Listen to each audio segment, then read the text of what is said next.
magandang umaga sa ating lahat ano. Doon sa Ultimate or Oplan Ultimate Grass Cutter 2026 update is last January 15 nga po is nakapag-launch tayo no.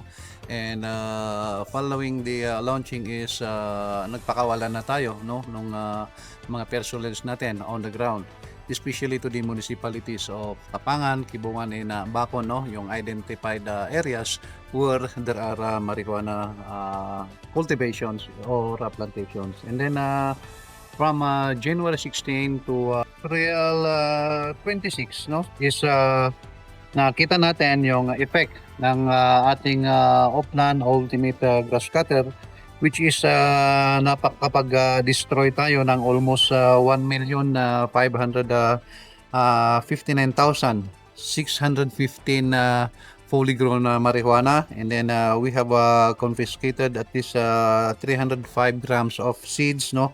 And then seedling na 47,092 pieces, and meron ho tayong 2,365 kilograms of dried marijuana, which is amounting to almost 600 million, no?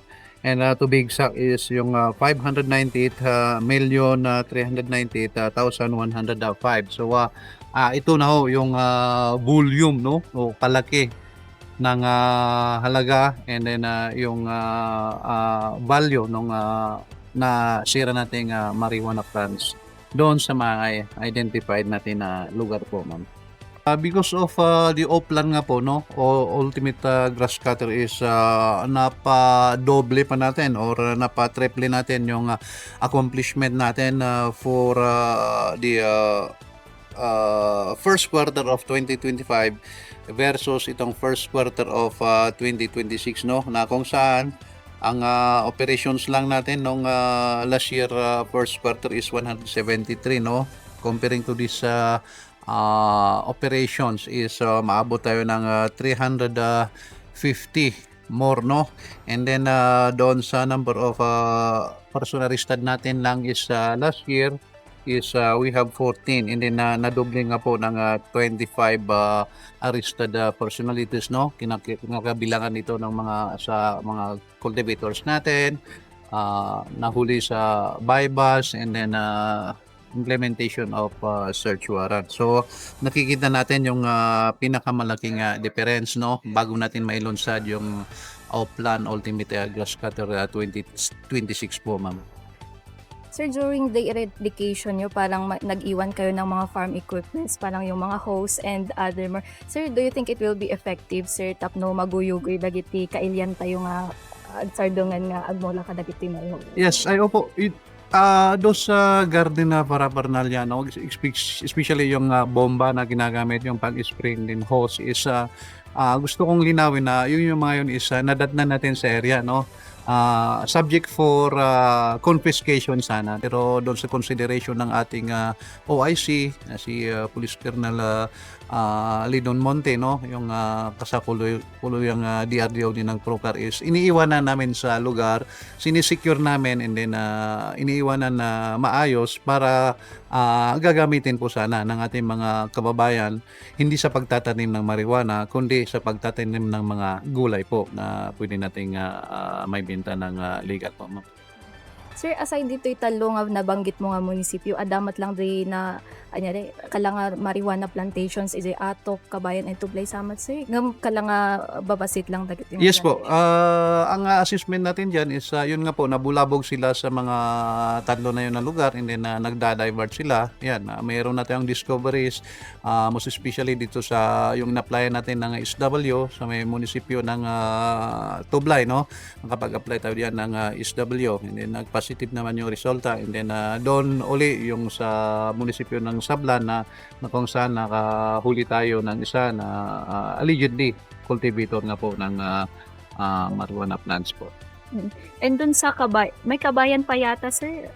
Or wala, may Kabayan may is wala, bukod. ay bukod, ay bunsak bukod, Oo. sir.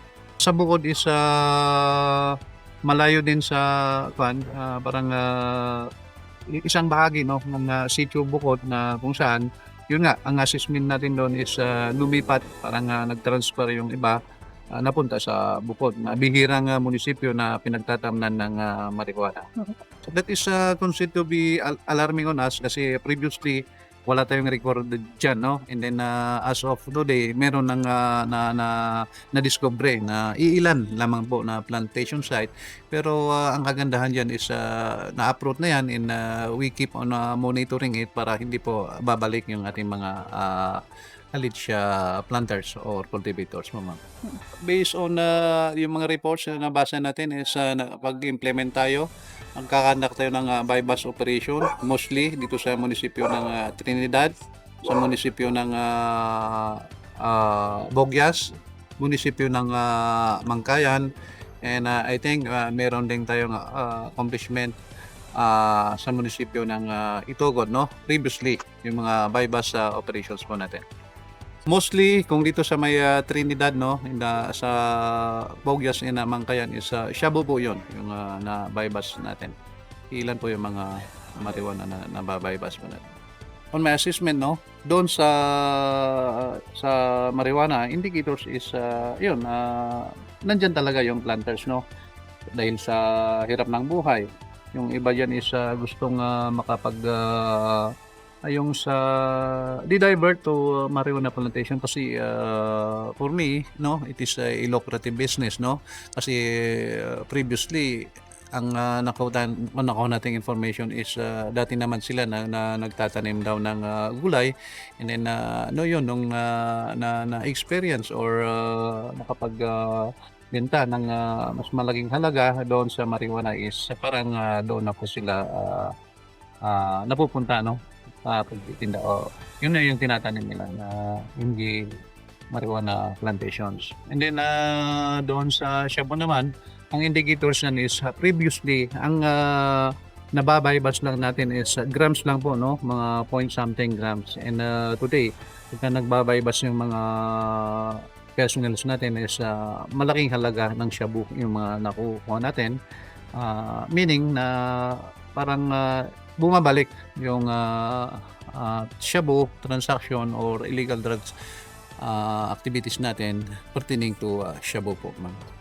Aside sir dagiti bypass and erad sir, anya pa ba dyan ikaskas tayo sir to solve this problem sir? Yes, we have the program addressing these illegal drugs activities, no, yung tinatawag nating supply reduction and then yung demand reduction, no, na kung saan habang nagbabaybas tayo, nag-SW tayo, nag-irad tayo is we are also doing yung distribution or conduct of lectures or distribution of IEC materials as far as yung ill effect of illegal drug is concerned, no. May mga pulis po tayo yan na napupunta sa barangay-barangay, nagpupulong-pulong, na pinupuntahan yung mga different schools natin, nagkakandak ng lectures, no, para kung saan minumulat natin sa ating mga kabataan yung side effects o yung bad effects ng illegal drugs or itong marijuana or shabu.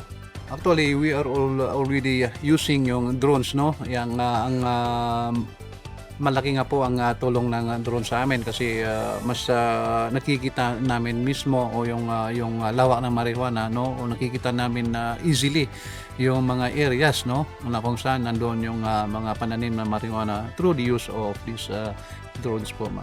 Sir, mano nga tong sir, so far jay drones nga na usaryo, mas usaryo sir?